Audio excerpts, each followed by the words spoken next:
आपके सामने जब पुलिस पिटाई कर रहा था आपके भाई को, तो आप कुछ बोले नहीं थे? हम गए सर, काहे पीट रहे हैं सर, हम थाना में पहुंचा दिए सर आप लोग को। आप लोग सर काहे मेरा भाई को बेरहमी से पीट रहे हैं सर। हमको भी बोल रहा है साला तू भागेगा कि नहीं तो तुमको भी यहाँ मार देंगे। में जो इंक्वायरी में जो जिस पदाधिकारी की लापरवाही बरती जाएगी उस पर कार्रवाई की जाएगी। 3 दिन तक अगर ये लोग एक्शन नहीं लेते हैं 3 दिन के बाद, तो हमारे पास फिर ऑप्शन है कि फिर आके हम लोग धरना में बैठे, या जो भी फैसला होगा मिला जुला के गाँव वालों के साथ बाकी नेतागण और उसके भाई मिला जुला के जो फैसला होगा वो हम लोग उस पर अमल करेंगे। क्लियर है कि इस पर उच्च स्तरीय जांच होनी चाहिए और दोषी को सख्त सजा मिलनी चाहिए। जिसके मृतक के परिजनों को उनको उचित मुआवजा मिलना चाहिए। किशनगंज जिला के पोठिया प्रखंड अंतर्गत गोरुखाल पंचायत के मिलिक बस्ती निवासी हसीबुल हक की न्यायिक हिरासत में मौत के बाद खुद पुलिस प्रशासन अब शक के दायरे में है। हालांकि एसपी किशनगंज ने स्पष्ट कर दिया है कि इस मामले की निष्पक्ष जांच की जाएगी, दोषी कोई भी हो बख्शा नहीं जाएगा। लेकिन बड़ा सवाल यह है कि जो मर गया उसका क्या, उनके छोटे छोटे बच्चों और उनकी पत्नी का क्या। दोस्तों आपको बताते चले कि हसीबुल का शव उनके पैतृक गांव पहुंच चुका है। इसी बीच मृतक के भाई चौकीदार आलम का एक वीडियो सामने आया है जिसमें उन्होंने अपने ही डिपार्टमेंट के लोगों पर कई गंभीर आरोप लगाए हैं। साथ ही इस बाबत एसडीपीओ ने क्या कहा वो भी सुनिए। तो आपके सामने जब पुलिस पिटाई कर रहा था आपके भाई को, तो आप कुछ बोले नहीं थे? हम गए सर, काहे पीट रहे हैं सर, हम थाना में पहुंचा दिए सर आप लोग को। आप लोग सर काहे मेरा भाई को बेरहमी से पीट रहे हैं सर। हमको भी बोल रहा है साला तू भागेगा कि नहीं तो तुमको भी यहाँ मार देंगे, तुम्हारा भाई का साथ तुमको भी यहाँ मारना शुरू कर देंगे। हमको धक्का मार करके वहाँ से भगा दिया। तो आप तो चौकीदार के पोस्ट पर कार्यरत हैं ना? जी हम चौकीदार हैं। अभी वर्तमान में हैं? जी वर्तमान में है। क्या सरकार से क्या मांग करना चाहेंगे? दोषी लोगों पर क्या कार्रवाई हो? जो कानून का जो प्रक्रिया है उस पर होना ज़रूरी है। और मेरा भाई का जो 3 बच्चा है, एक 8 बरस का है, एक है 6 बरस का, एक 4 बरस का, उन लोग के लिए उन लोग को न्याय मिले। जो कोठिया थाने में जिस केस में उनकी गिरफ्तारी हुई हसीबुल रहमान की, उनका न्यायिक हिरासत में जो मौत हुई है उसके संबंध में हम लोगों ने हमारे एसपी साहब ने एक इंक्वायरी टीम गठित कर दी है, जो 2 सदस्यीय इंक्वायरी टीम है जिसमें डीएसपी साहब मुख्यालय रहेंगे और डीएसपी ट्रैफिक रहेंगे।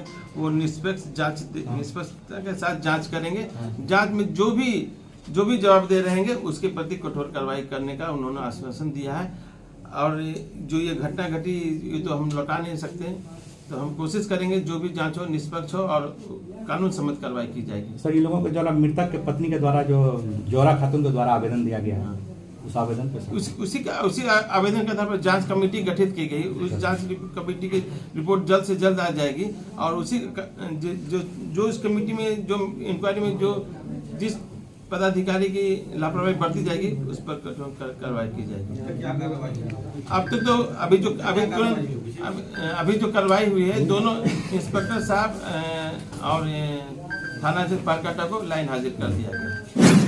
देखिए, इन लोग का तो जो यहाँ का पब्लिक है, इन लोग का मांग ये था कि जो पीड़ित परिवार है, क्योंकि उनका 3 बच्चा है, उनको मुआवजा दिया जाए, उसके साथ साथ एक सरकारी नौकरी दिया जाए।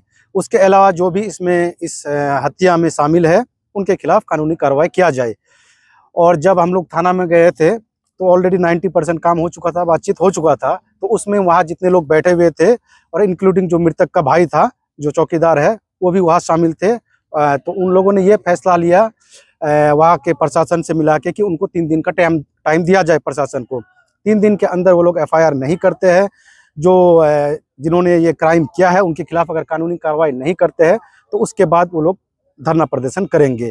तो अब तक यही हुआ है कि पब्लिक को हर चीज़ पता नहीं है, पब्लिक यहाँ इंतज़ार कर रहा है। लेकिन जो थाने में जो डेलीगेशन गया था उसमें हम लोग भी गए थे, बाद में पहुँचे थे, तो उसमें मिला जुला के यही फैसला हुआ है कि जो प्रशासन है जिसमें SDPO DSP वगैरह सब आए थे, उन्होंने एक टाइम मांगा है 3 दिन का।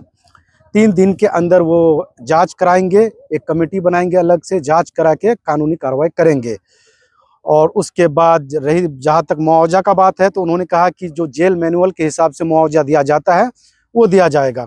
लेकिन जो नौकरी का बात था ये और बाकी एफआईआर का बात था, तो एफआईआर अभी डिले हो गया है। वो लोग बोला कि पहले जांच होगा उसके बाद एफआईआर कराया जाएगा। इससे तो सर यहाँ के जो पब्लिक है सब कोई तो नाराज है ना, ये लोग चाह रहे हैं कि जब तक हम लोग फाइनल उनका एफआईआर नहीं होता है, जिन भी ऑफिसर थे उसमें इन्वॉल्व है उन पर एफआईआर नहीं होता, तब तक ये लोग अपना डेड बॉडी को ले जाके मिट्टी नहीं, पब्लिक का मांग जेन्यून है और पब्लिक सही रास्ते में है, लेकिन वहाँ जो फैसला लिया गया था उसमें जो मृतक है उनका भाई था।